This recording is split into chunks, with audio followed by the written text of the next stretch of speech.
Hello students, today we will start a new book introduced in your syllabus of General English, that is Learning How to Fly Life Lessons for the Youth. ये book लिखी गई है doctor APJ कलाम द्वारा और इसका first chapter हम पढ़ेंगे. Before that let's have a look at the life of the author Dr. APJ Kalam. Dr. APJ Kalam was a distinguished aerospace scientist and 11th President of India from 2002 to 2007. And वो popularly missile man of India के नाम से उनका जो contribution रहा है development में, missile के डेवलपमेंट में इंडिया की, उसकी वजह से उन्हें मिसाइल मैन ऑफ इंडिया के नाम से जाना जाता है. His full name was doctor Avul Pakir Jainulabdeen Abdul Kalam. He was born on 15th October 1931 at Rameshwaram in Tamil Nadu, and he died on 27th July 2015 in Shillong, Meghalaya. He was specialized in aeronautical engineering from Madras Institute of Technology, and he is the recipient of several awards, and some of them are he received Padam Bhushan in 1981, Padam Vibhushan in 1990, Bharat Ratna highest civilian award, सर्वोच्च नागरिक सम्मान जो भारत का है, भारत रत्न उन्हें दिया गया 1997 में. ही wrote some 25 books and some popular books are India 2020, A Vision for the New Millennium, Wings of Fire, यहाँ पर ऑफ है फॉर की जगह, Wings of Fire, an autobiography, Ignited Minds, Unleashing the Power Within India. Learning How to Fly. This book is basically a collection of motivational speeches by Dr. Kalam addressed and interacted to the students and the youth of the country. The first chapter, titled I Will Fly, is an address and interaction with the students of Bijnor. Here, Abdul Kalam inspires the students with a verse by 13th century poet Jalaluddin Rumi, which has the lines, I am born with wings, so I am not meant for crawling. Crawling means rengna. I have wings, I will fly. So here basically he wants to convince the students that everyone has potential. हर किसी के अंदर सामर्थ्य है, बस हमें एक गोल स्थापित करना है, ऊंचा गोल चाहिए, एम चाहिए लाइफ में, और उसे अचीव करने के लिए हमें वर्क हार्ड करना है.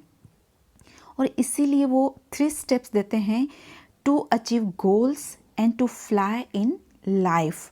And this 3 steps are have a great in life, have a great aim in life. वो कहते हैं कि everybody should find a great aim in their life. Secondly, continuously acquire knowledge. They should continuously acquire करना चाहिए, knowledge प्राप्त करने की कोशिश करनी चाहिए. Third, work hard and persevere. हमें कड़ी मेहनत करनी है एंड धैर्य बनाए रखना है जब तक कि हम उस एम को, उस गोल को अचीव या रियलाइज ना कर लें. डॉक्टर कलाम आगे कहते हैं कि education is something that gives us wings of fire. अगर हमारे पास एजुकेशन है तो हम उस विंग्स को, हमारे अंदर के जो पोटेंशियल है उसको हम रियलाइज कर पाते हैं.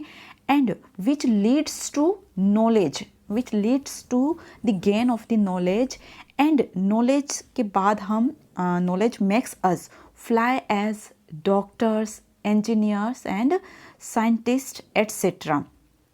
He further gives examples of famous inventors whose thirst for knowledge led to great inventions and discoveries.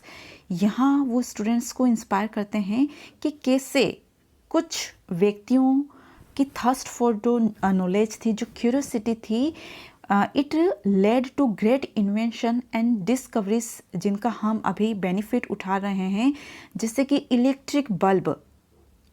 और जैसे ही हम बल्ब को देखते हैं तो हमारे दिमाग में एक नाम हमेशा अमर रहता है, वो है Thomas Alva Edison, aeroplane, the Wright brothers, telephone, Graham Bell. Further, he says that Indian Nobel Prize winner Sir C.V. Raman, his thirst for knowledge led to the discovery of phenomena of scattering of light. In the same manner, Indian mathematician Srinivas Ramanujan, he is known for his contribution in number theories and fractions. So, इन लोगों के example देकर doctor कलाम students को inspire करना चाहते हैं कि ये लोग हमारी मेमोरीज में अभी भी इमोर्टल है, because they tried to make impossible possible. इसीलिए सभी को they should think big and try to achieve it. He further says that during his interactions with students, he learned that every youth wants to be unique, not like everybody else. You can be only you. So हमें हमारे अंदर की uniqueness potential को पहचानना चाहिए, उस unique potential को पहचानना चाहिए, उसके हिसाब से हमें अपना एम डिसाइड कर उसे अचीव करने की कोशिश करनी चाहिए। फर्दर वो कहते हैं कि knowledge is the friend that will accompany us for ever. हमारे स्टूडेंट डेज में हम एक फ्रेंड एक्वायर करते हैं, एक ऐसा दोस्त बनाते हैं जो लाइफ लॉन्ग हमारे साथ में रहेगा, and that friend is knowledge. और नॉलेज के 3 कंपोनेंट्स हैं, 3 पार्ट्स हैं। ये बहुत इंक्लूसिव और वास्ट चीज़ है नॉलेज, जिसमें क्रिएटिविटी, रचनात्मकता, राइटियसनेस, सही गलत को पहचानने की, समझने की, प्लस करेज, साहस, ये तीनों चीज़ें मिलकर नॉलेज बनाती है। एंड ही फर्दर इलाबरेट्स देम, उन्हें विस्तृत रूप से समझाते हैं कि क्रिएटिविटी क्या है। क्रिएटिविटी लर्निंग से हमें हमारे अंदर क्रिएटिविटी आती है, और creativity leads to thinking. Creativity हमें क्यूरियस बनाती है, हमारे अंदर क्यूरियोसिटी पैदा करती है, which leads to acquiring knowledge. Righteousness की बात करें तो वो कहते हैं कि how do we inculcate righteousness in the heart. हर स्टूडेंट के, हर बच्चे के हृदय में सही गलत की भावना, समझ को कैसे भरा जाए, नेकी की भावना को कैसे भरा जाए। तो देयर आर 3 सोर्सेस, 3 सोर्सेज हैं which can bring righteousness in the heart of the youth. और वो 3 सोर्स क्या हैं? Mother, father and the third that is the most important is the teacher, and teacher particularly the primary school teacher. The third component of knowledge is courage, which is defined as follows. We should have courage to think differently, courage to invent, courage to travel into an unexplored path, courage to discover the impossible, courage to combat the problems and succeed. जो हमारे सामने problems आती हैं उनको face करने का करेज, अगर ये सब चीज़ें हैं आप में, तो आप कह सकते हैं कि आपने नॉलेज को प्राप्त किया है, अचीव किया है। Further he says that we have to empower plus enlighten youth to bring peace and prosperity in the world. केवल empowerment of the youth is not enough नहीं होगा। हाँ, इनफ नहीं होगा, उसके हमें बच्चों को एम्पावर करने के साथ साथ एनलाइटन भी करना है, if we want to bring peace and prosperity in the world. And empower plus enlighten करने के जो 3 डायमेंशंस हैं वो क्या हैं? 3 dimensions are education with value system. Education देनी है बच्चों को, साथ में वैल्यू सिस्टम होना चाहिए। Bridging religions with spirituality, religions में आध्यात्मिकता का पुट होना चाहिए।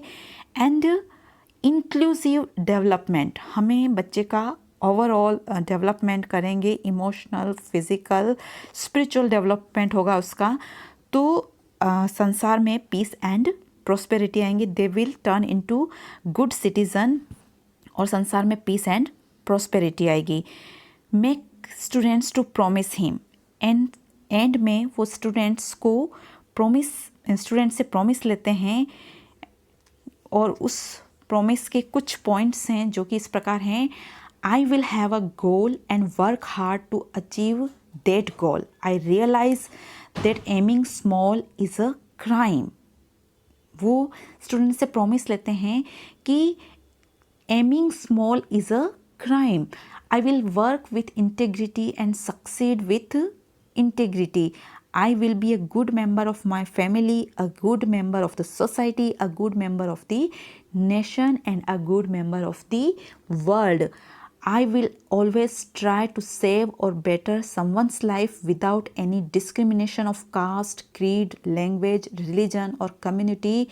I will always protect and enhance the dignity of every human life without any bias. अंत में वो एक मोटो, एक लक्ष्य बच्चों के लिए तय करते हैं, बच्चों से प्रॉमिस लेते हैं इस चीज़ का कि I will always remember the importance of time and my motto will be let not my winged days be spent in vain. कि ये जो मेरे दिन हैं जहाँ मेरे पास पंख हैं उड़ने के लिए, और मैं जितना आकाश नापना चाहे उतना नाप सकता हूँ, तो इन दिनों को मैं व्यर्थ में नहीं बिताऊँगा, वेस्ट नहीं करूँगा इस समय को। इस तरीके का मोटो उनसे प्रॉमिस लेते हैं। And here the speech ends.